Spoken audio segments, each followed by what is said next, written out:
Bueno, bienvenidas y bienvenidos a este webinar en el que vamos a hablar de los 7 mitos sobre altas capacidades que pueden hacernos pasar por alto un caso en nuestra consulta. Primero me voy a presentar, soy Joana Bofi Alvarado, soy psicóloga general sanitaria, estoy especializada en infanto-juvenil y altas capacidades y soy la directora del Método Divergentes, que es nuestro centro en Valencia de psicología infanto-juvenil, de la Escuela Divergentes, que es esta plataforma de formación para profesionales de la psicología que quieran especializarse en altas capacidades y en neurodivergencias en general, también en psicología infanto-juvenil, y de la plataforma de evaluación de adultos neurodivergentes. Son evaluaciones de adultos que tienen sospechas de alguna neurodivergencia. Y bueno, vamos a pasar ya al contenido de este webinar. En un primer momento me gustaría contextualizar el problema, qué es lo que pasa y hace que nos resulte tan difícil detectar las altas capacidades tanto en consulta como en el aula. Uno de los factores más importantes es que en nuestro grado, en los estudios de grado de psicología o licenciatura, en el caso que sea, y en el máster general sanitario, apenas hay contenido referente a las altas capacidades, es decir, a lo largo de nuestra trayectoria académica no nos forman en este tipo de perfiles y por tanto llegamos prácticamente a la práctica clínica desconociendo absolutamente todo de este perfil.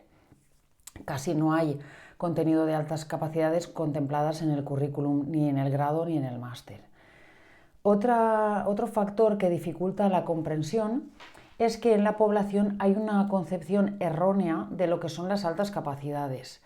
Hay muchos mitos, por eso hoy vamos a dedicar parte de la charla a conocerlos, y tienen falsas ideas o incluso desconocimiento total de lo que son las altas capacidades.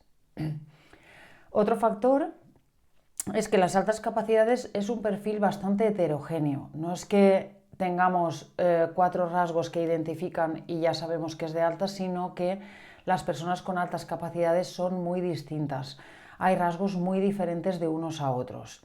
También comparten rasgos con otras neurodivergencias como es el TDAH o el autismo. Entonces es muy difícil la identificación si no se conoce muy bien este perfil.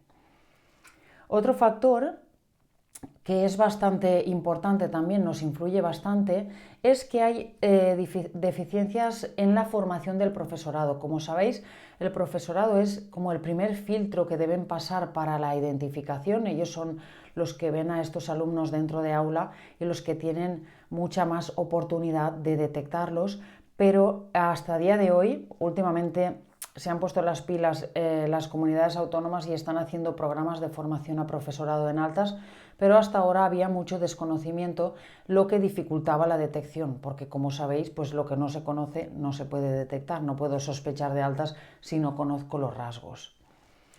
Otro aspecto que no ayuda en la detección es que ha habido una evolución histórica del concepto altas capacidades, ha ido cambiando, ha habido distintas versiones de lo que son las altas capacidades, y esto también hace que los profesionales, si no se han mantenido al día y completamente actualizados en los últimos estudios científicos o de la comunidad científica, no estén al tanto de lo que se considera hoy en día altas capacidades. Y luego el último, y muy importante también, es que, como sabéis, en España las competencias son de las comunidades autónomas y hay una falta de consenso entre comunidades autónomas, lo que hace que un alumno pueda ser considerado de altas capacidades, por ejemplo en Albacete y no en Madrid, en cuanto que es la misma persona, cosa que no pasa, por ejemplo, con un TDAH, con un autismo. Nosotros tenemos DSM o CIE y ahí hay unos criterios que son uniformes para todos. En las altas capacidades no pasa lo mismo, no son un trastorno, por eso no están en DSM, pero debería haber un consenso uniforme. Cada comunidad autónoma ha establecido sus criterios para considerar alumno de alta capacidad y, por tanto, que necesita adaptación, y estos son bastante distintos de unas comunidades a otras. Es importante que sepáis que los psicólogos clínicos y sanitarios tenemos que seguir el criterio que marca la comunidad científica. independientemente de lo que diga la comunidad autónoma. No digo que no lo tengamos en cuenta, pero a nosotros, si acude un niño a consulta, tiene que ser el mismo niño, venga de Madrid o venga de Barcelona. Los criterios para nosotros son los mismos, aparte de los criterios administrativos que considera la comunidad educativa para hacer la adaptación dentro del aula. Los criterios clínicos son uniformes y ahora os hablaré un poco de cuáles son esos criterios. Vamos a pasar a los mitos. He decidido incluir y remarcar mucho los mitos porque nosotros debemos ser agentes alfabetizadores en este sentido, o desmitificadores, mejor dicho, porque la sociedad que nos rodea, ¿no? Las familias, el profesorado, equipos de orientación, pues desgraciadamente cuentan con muchos de esos mitos. Incluso nosotros, antes de ser expertos en altas, os daréis cuenta que pensabais que estos mitos eran ciertos. Por eso nosotros somos un punto vital para poder hacer ese trabajo de psicoeducar a nuestro entorno en lo que se refiere a las altas capacidades. Veamos el primer mito, que nos dice que un niño con altas capacidades siempre destaca académicamente. Pues tristemente no suele ser así, porque el perfil de altas capacidades presenta un elevado índice de fracaso escolar, lamentablemente. Rendimiento académico no siempre es un marcador fiable, es decir, que vaya bien en el cole no significa, o que vaya de forma excelente no significa que sea de altas capacidades, puede ser de alto rendimiento, que son distintos, esto lo explico bien en el curso, y que vaya mal, que tenga un bajo rendimiento, no significa que no sea de altas capacidades. Veremos que muchísimas veces hay fracaso escolar en este colectivo y nos indica que no es equivalente. Incluso a veces parece que haya una infradotación, es decir, que estén por debajo de la media correspondiente a su edad en cuanto a capacidad cognitiva. Tienen bajo rendimiento y sobre todo aparece a lo largo de los años, cuando no se ha hecho la adaptación y por lo tanto la detección, que aparezca desmotivación escolar. Son alumnos que están muy poco motivados, que no les apetece hacer nada muchas veces y eso conlleva pues el fracaso escolar. Aparte veremos que hay una discrepancia entre el potencial y el rendimiento, entre la capacidad real del alumno y las notas, lo que se reflejan en cuanto al rendimiento por todo esto. Y otro aspecto muy importante es que suelen utilizar estrategias de masking. Es decir, ellos y ellas quieren encajar en el grupo de iguales, no quieren, muchas veces, no quieren ser distintos. Si yo no quiero ser distinto, tengo que hacer como los demás, que es hacer como que no sé, rebajar mi nivel de vocabulario, no hablar de los temas que sé que no cuadran aquí, ¿no? Que no son comunes, intentar ser correcto, ¿no? Sobre todo las chicas tienen muchas estrategias de enmascaramiento y pasan muy desapercibidas, pero bueno, ya os digo que también los chicos lo hacen. Entonces, todo esto dificulta aún más la detección. Veamos el segundo mito. Si no tiene informe psicopedagógico, no hay que sospechar. En este error hemos caído todos, o es muy fácil caer. ¿Por qué? Porque cuando nos llega una persona de primero de la ESO que no ha sido detectado, igual que con un autismo, una dislexia, pues muchas veces dices, ¿cómo puede ser que no lo hayan detectado? ¿No seré yo que me estoy equivocando en esta sospecha? ¿No? Porque toda la trayectoria académica nadie ha sospechado que hay. Si eso ya nos pasa en neurodivergencias mucho más conocidas como el TDAH, el TEA, la dislexia, imaginaros con esta. Con esta pasa mucho más, pero porque es un perfil mucho menos conocido. Entonces es muy normal que lleguen a secundaria sin haber sido detectados. Por eso no deis por hecho que si no hay un informe psicopedagógico es que no es, ¿vale? Ese es un factor. Otro, bueno, que puede que no lo hayan reconocido o detectado dentro del aula porque no conocen el perfil. Otro factor, pues que puede que no hayan tenido los medios, ni la familia ni el centro escolar. A veces el centro escolar van sobrecargados de alumnado con necesidades educativas especiales y este colectivo suele ser un colectivo que pasa desapercibido porque se porta bien, porque aprueban o porque suspenden, pero no parece que sea porque son de alta, sino porque no tienen ganas de trabajar. Entonces, muchas veces no es tan fácil para ellos haberlo detectado. Luego también nos podemos encontrar con personal poco proactivo, ¿no? O muy sobrecargados de trabajo, que suele ser lo que pasa. Pues si tú tienes en un aula 25 o 30 alumnos, un TEA, un TDAH, dos de dislexia, imaginaros esto dentro de un aula más todos los demás. No es tan fácil la detección. Y esto hace que haya muchísimos casos que nos llegan a consulta, adultos, adolescentes, con un diagnóstico tardío. Y muchas veces es el que vamos a hacer nosotros. Entonces no tenemos que dar por hecho que si no hay informe psicopedagógico es que no es de altas. El siguiente mito nos dice: las altas capacidades no generan dificultades emocionales.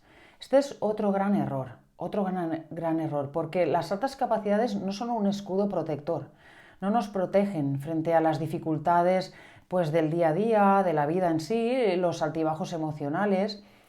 Además, este perfil es un perfil que vive normalmente todo con mayor intensidad y por tanto le afecta mucho más muchas cosas que a otra gente pues, le daría menos importancia. También es un perfil que suele vivir crisis existenciales tempranas. Es decir, normalmente las crisis existenciales aparecen más cerca de la edad adulta o incluso en la edad adulta, pero este perfil lo experimenta ya en la infancia. Entonces, no demos por hecho que esto no está pasando, porque nos encontramos niños y niñas con 8 y 9 años con este tipo de situaciones. Luego son perfiles con una elevada sensibilidad. Ya lo veréis que la mayoría viven las cosas con muchísima sensibilidad, les afecta todo, una empatía muy grande y esto hace que aparezcan problemas emocionales. Son muy autoexigentes, muy perfeccionistas. Otro aspecto que hace que las dificultades emocionales sean mayores o estén más presentes. Y luego esa parte de hipersensibilidad sensorial, que también lo que hace es que va sobrecargando y genera pues, respuestas de ansiedad y de mucha tensión.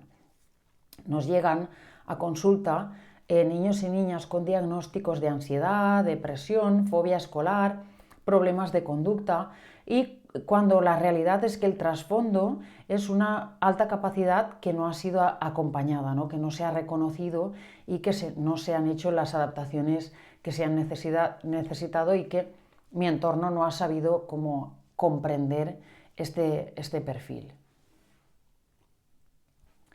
El siguiente mito nos dice que son producto de padres que sobreestimulan a sus hijos, padres y madres. Sabemos hoy en día que la inteligencia no es un concepto estático. La inteligencia es variable. Si la trabajas mejorará y si no se estancará o incluso se perderá. La estimulación no crea la alta capacidad. La alta capacidad, tú ya vienes con una alta capacidad, si se trabaja se potenciará y si no se frenará esa expresión de ese potencial que yo tengo. A mí me gusta mucho la frase de Javier Turón: el talento que no se cultiva se pierde. Tú naces con esa capacidad, si quieres desarrollar el talento tendrás que trabajarlo. Y también sabemos hoy en día que el entorno favorece el potencial pero no lo origina. El entorno es muy, muy, muy importante para ver cómo se desarrolla ese potencial.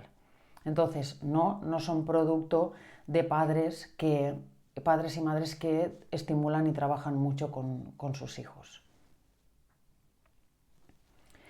Este mito nos dice que las personas con altas capacidades disponen de recursos suficientes para alcanzar su pleno desarrollo por sí mismas.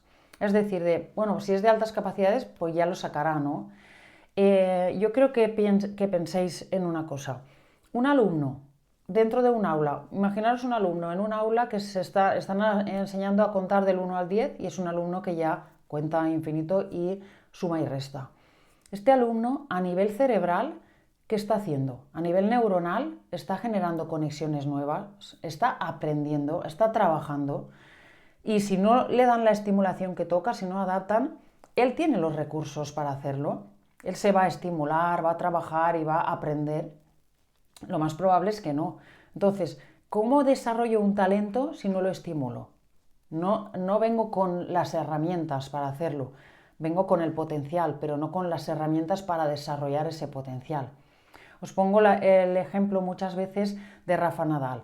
Rafa Nadal es de altas capacidades en la parte del tenis. ¿Sería lo que es si no hubiese ido a clases de tenis? Si no hubiesen entrenado con él, si no hubiese aprendido, probablemente no sería quien es hoy en día, si no habría desarrollado ese potencial. Entonces, no vienen con las herramientas para desarrollarla. ¿Qué pasa? Otro ejemplo, ¿qué pasa con adultos que hemos diagnosticado tardíamente? Cuando nos llegan a consulta con 45 o 50 años, pues que había muchos potenciales que hoy en día no están. Muchas veces la creatividad ya no aparece. A lo mejor talentos verbales que no han estudiado o no han hecho una carrera o no tienen mucha costumbre de leer, esa parte verbal no se ha desarrollado, ese potencial, ¿vale? Entonces, nos queda claro, no vienen con los recursos para desarrollar el potencial. Luego, los alumnos con altas capacidades son más populares y están mejor adaptados. Podríamos pensarlo, ¿no? Son muy inteligentes, pues porque no son líderes. Algunos son, pero muchísimos no lo son. La realidad es que hay muchas dificultades de ajuste social, que no se integran bien en el grupo. Son disruptivos, irónicos, inhibidos, muy introvertidos. Hay mucha variedad, os digo, pero muchas veces hay dificultades con iguales. Tienen pocas habilidades sociales, tienen intereses distintos al grupo de iguales, lo que hace que se aparten o que no acaben de encajar, que se aburran con ellos, no les gustan lo mismo, tienen un nivel de lenguaje y de pensamiento distintos, entonces eso hace que se sientan raros, que no encajan y hace que se aparten del grupo y no estén bien adaptados. Y este mito, bueno, la joya de la corona, si no tiene un CI de 130 no es de altas capacidades. Este es un mito muy arraigado y sobre todo en la comunidad educativa, en equipos de orientación, incluso psicólogos, porque en un tiempo se consideró así. Hoy en día, os he puesto aquí, nos basamos en los modelos de Renzulli, Gagné, Pfeiffer. No voy a hablaros de los modelos, hablo extendidamente en el curso para que sepáis en qué me baso para decir que es de altas o no, en qué os podéis basar, pero muy importante, no necesito un 130, la alta capacidad no es un número, es mucho más, ¿vale? Puede haber 124 y con todo lo demás que veremos en el curso consideramos que es de altas capacidades. Ya veréis, hay distintas escalas que tenemos que tener en cuenta, hay una escala que puede destacar mucho y las demás estar dentro de la media y no tiene por qué ser así. Yo he llegado a escuchar pues profesionales decirme que no hacen adaptación porque tiene un 129. Esto es absurdísimo. Entonces, muy importante que sepamos, descartamos el 130 ya, ¿vale? Vamos a pasar realmente qué vemos en consulta, qué nos llega a consulta. Aparte de los que ya vienen diagnosticados, el webinar no va por eso, va por lo que nos llega y no viene con altas. Y yo tengo que saber ver. Nos vienen niños que parecen TDA, niños negativista desafiante, con problemas de conducta, niñas hiperexigentes, muy perfeccionistas, trastornos de la conducta alimentaria o riesgo de trastorno de la conducta alimentaria, niños y niñas con ansiedad, niños y niñas que parecen TEA, incluso derivados de colegios de mira a ver si le hacéis la evaluación que creemos que es TEA, ¿vale? Alumnos desmotivados, ansiedad escolar, rendimiento bajo, niños y niñas que desafían normas porque están aburridísimos dentro de clase, niños con ansiedad anticipatoria a errores, adolescentes con baja autoestima, sensación de no encajar, niñas que enmascaran la capacidad para mantener la adaptación social, como os he dicho antes, estado de ánimo decaído, depresión. Todo esto son motivos de consulta que nos van a llegar que pueden tener como trasfondo unas altas capacidades no atendidas. ¿Cuáles son las claves para la detección? ¿Qué me va a ayudar a mí? Veréis que tenéis a una niña o un niño con ansiedad social, por ejemplo, o con una conducta desafiante en el aula, pero en consulta veis que tiene un sentido del humor especial. Os digo todos, pero está claro que no viene todo el pack en una persona. Veréis algunos en unas y otros en otras, no cumplen con todos, ¿vale? Pero a lo mejor veis eso, un sentido del humor más maduro, un sentido de la justicia muy grande. Te hace razonamientos bastante complejos para lo que es la edad. Vemos que son personas muy sensibles, con muchísima empatía, un vocabulario más elaborado, no acorde a su nivel educativo, muy perfeccionistas, muy autoexigentes. Ojo con el perfeccionismo, no es en todo, es en lo que para ellos es importante y les interesa. Esto lo digo porque muchas veces madres y padres la mía no es perfeccionista porque la habitación parece una leonera o los deberes los hace fatal. Ya, pero con lo que le interesa a ver cómo es de exigente y de perfeccionista, ¿vale? Veremos que están muy frustrados, como hastiados de todo, enfadados. A veces tienen una conducta ya desafiante, problemática. Tienen gusto por temas abstractos o que no son tan comunes.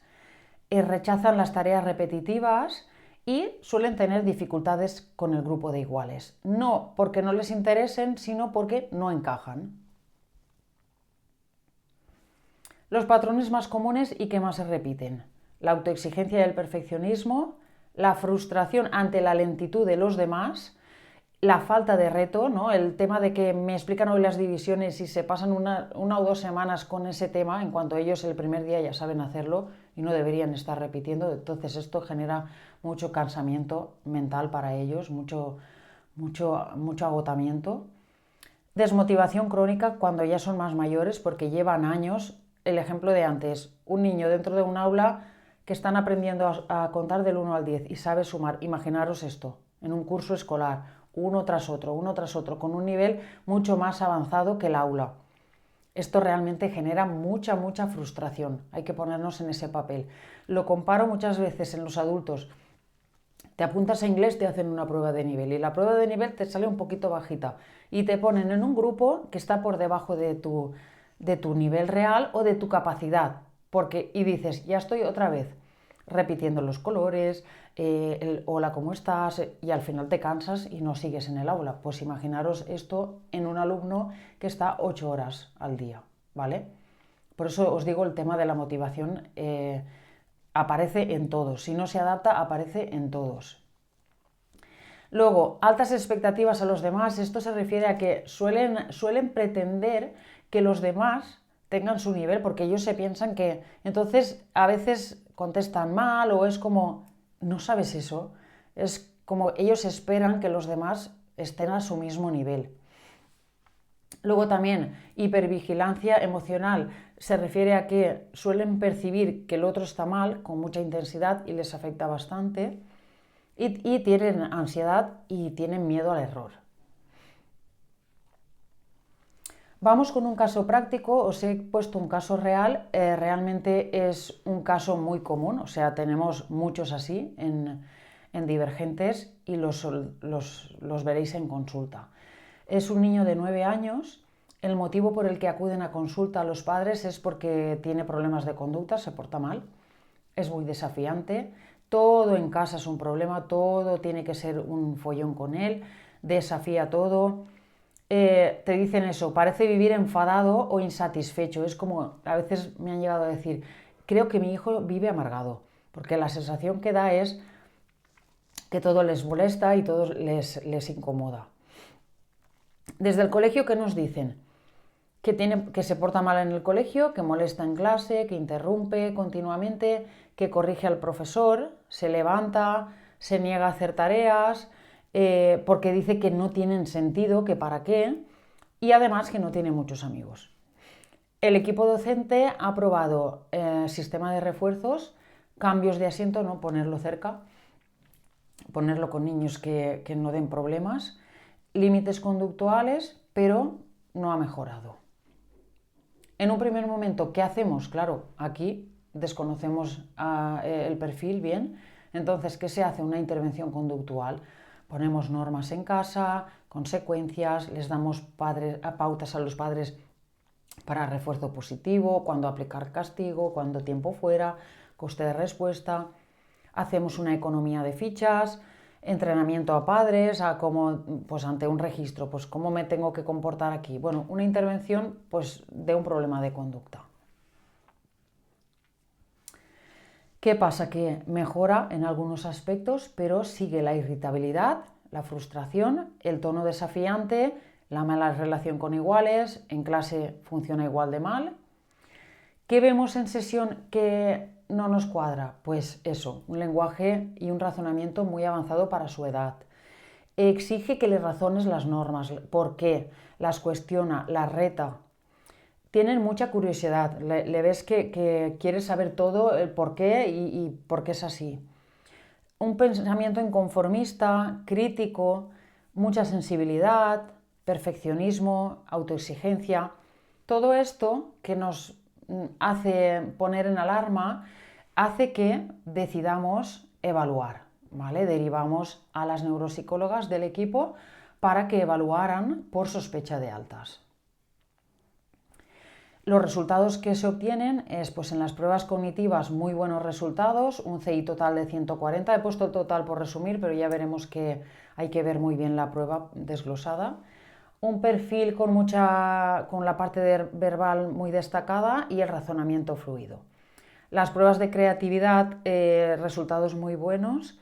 La parte emocional y de observación clínica, pues se ve que hay mucha autoexigencia, baja tolerancia a la frustración y nos sale un STAIC elevado tanto en estado como en rasgo.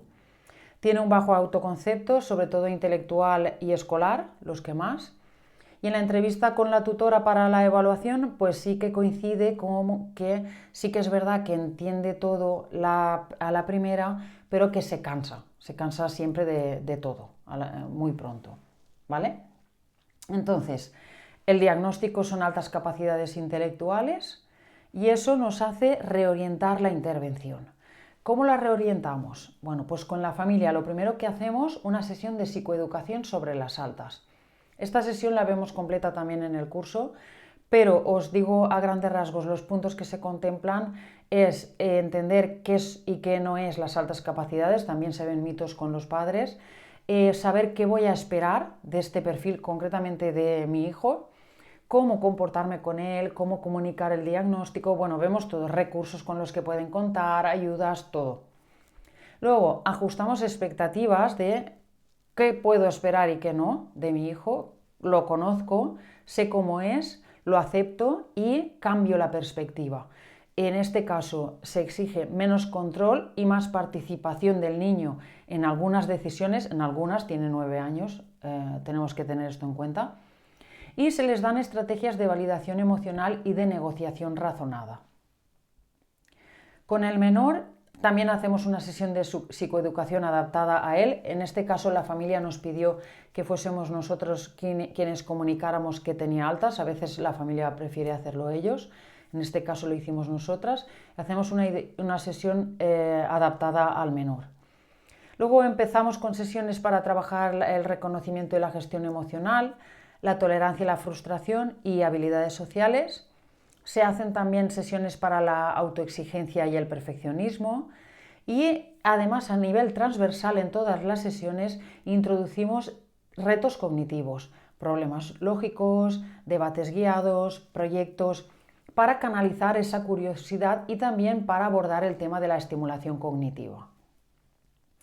A nivel de colegio nos reunimos con ellos siempre, explicamos el diagnóstico y acordamos con ellos las mejores medidas educativas. En este caso recomendamos enriquecimiento y compactación curricular, en el curso explico también lo que es. Y les hacemos ver un poco ese cambio de mirada vamos a cambiar el chip al niño problemático, conflictivo que hemos visto hasta ahora, a la visión de un alumno con necesidades educativas específicas derivadas de las altas capacidades. Luego hacemos seguimiento después del tratamiento y durante también con el colegio, cada 2-3 meses para ver si esas medidas de aula son suficientes o hay que cambiarlas o adaptarlas. Y vamos haciendo ajustes y nuevas adaptaciones y revisamos cada trimestre con el colegio.